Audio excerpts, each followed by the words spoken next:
महाकुंभ में जहां करोड़ों की संख्या में श्रद्धालु स्नान करने को पहुंच रहे हैं, वहीं पद्मश्री डॉक्टर अजय सोनकर के एक रिसर्च में ये साबित हुआ है कि गंगा जल में कुछ ऐसे तत्व मौजूद हैं जो सेकंडों में रोगाणुओं को समाप्त कर देते हैं। देखिए डॉक्टर अजय सोनकर की रिपोर्ट। गंगा नदी के अंदर स्वयं को शुद्ध कर लेने की एक अद्भुत क्षमता होती है। कुंभ के दौरान या इसी तरह के किसी महापर्व में, किसी मुहूर्त में गंगा नदी में एक ही जगह पर लाखों लोग डुबकी लगाते हैं। हर किसी के डुबकी लगने से वहाँ पर पानी के अंदर जीवाणुओं का, रोगाणुओं का बैक्टीरियल कंटामिनेशन या प्रदूषण होता है।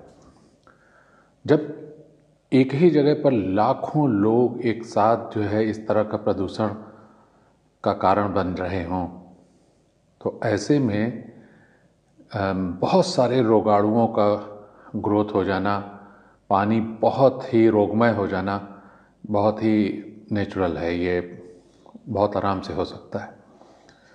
लेकिन ठीक उसी समय गंगा नदी में एक खुद को शुद्ध करने की, स्टरलाइज करने की एक एक्टिविटी शुरू होती है।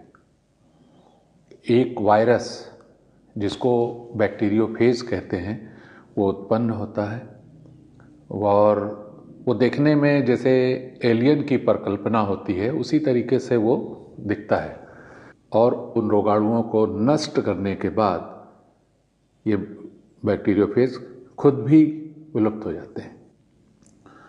इन बैक्टीरियोफेजेस के काम करने का जो तरीका है या जिस तरीके से वो बैक्टीरियाज को नष्ट करते हैं, वो तरीका भी बड़ा अद्भुत है।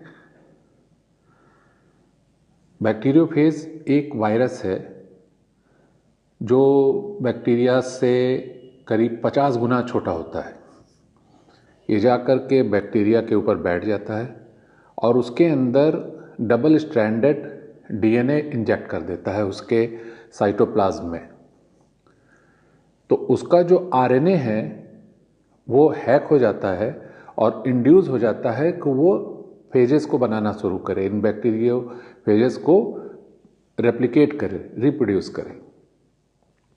तो वो सेल उसी बैक्टीरियोफेज को बनाना शुरू करता है और जब बहुत संख्या में बन जाता है तो वो सेल जो है बस्ट हो जाता है। इस क्रिया में वो जो है बैक्टीरिया मर जाता है और ढेर सारे बैक्टीरियोफेज उसी से उत्पन्न हो जाते हैं और जाकर के दूसरे जो है बैक्टीरियाज को इन्फेक्ट कर देते हैं, उनको भी इसी तरीके से मार देते हैं, अपने आप को खुद रेप्लिकेट करके उसी के द्वारा। तो ये बड़ी अद्भुत क्रिया है और ऐसा जो है वास्तव में समुद्र में होता है। ये ओशनिक एक्टिविटी है जो गंगा नदी में होती है स्पेशली।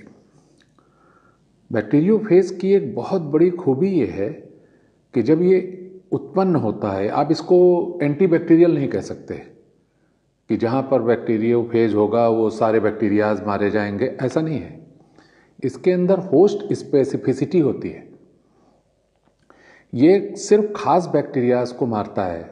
जैसे गंगा नदी में स्नान के पहले, कंटामिनेशन के पहले, लोगों के स्नान करने से पहले जो पानी की कंडीशन होती है, जो नए बैक्टीरियाज या नए रोगाणु जो उसके अंदर उत्पन्न होते हैं, ये बैक्टीरियोफेज सिर्फ उन्हीं को मारता है, बाकी दूसरे जो जीवाणु हैं वो अप्रभावित रहते हैं। तो मुझे ऐसा लगता है कि इसका इस्तेमाल मेडिकल साइंस में किया जा सकता है। जैसे कोई भी एंटीबायोटिक जब ली जाती है तो उसमें बहुत सारे अच्छे बैक्टीरियाज या गट बैक्टीरियाज भी मारी जाती है। तो अगर इसका इस्तेमाल मेडिकल साइंस में किया जाए तो स्पेसिफिक बैक्टीरियाज को बॉडी से जो रोगमय होती हैं उनको रिमूव किया जा सकता है। तो ये बड़ी ही अद्भुत प्रक्रिया होती है कि जो है जब पॉल्यूशन बढ़ता है पानी में, बैक्टीरियल ग्रोथ बढ़ती है, कंटामिनेंट्स बढ़ते हैं, तो उसी समय जो है गंगा नदी में ऐसी प्रक्रिया शुरू होती है जिससे वो फिर पहले के जैसी हो जाती है तत्काल। जिस प्रोपोर्शन में बैक्टीरियाज की ग्रोथ होती है, रोगाणुओं का ग्रोथ होता है, उसी प्रोपोर्शन में बैक्टीरियोफेज कुछ ही मिनट के अंदर उत्पन्न होकर के उन सबको इस जेनेटिक मटेरियल से मार देता है।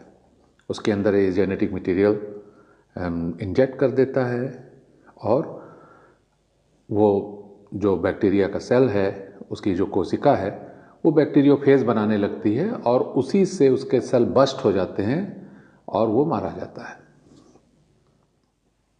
गंगा नदी का ये दिव्य रूप हमें प्रकृति के अस्तित्व वृत्ति का, सर्वाइवल इंस्टिंक्ट का दर्शन कराता है। जब लोग स्नान करने के लिए इतनी बड़ी संख्या में गंगा में प्रवेश करते हैं तो उनके शरीर से बहुत सारा पॉल्यूशन या प्रदूषण गंगा में होता है।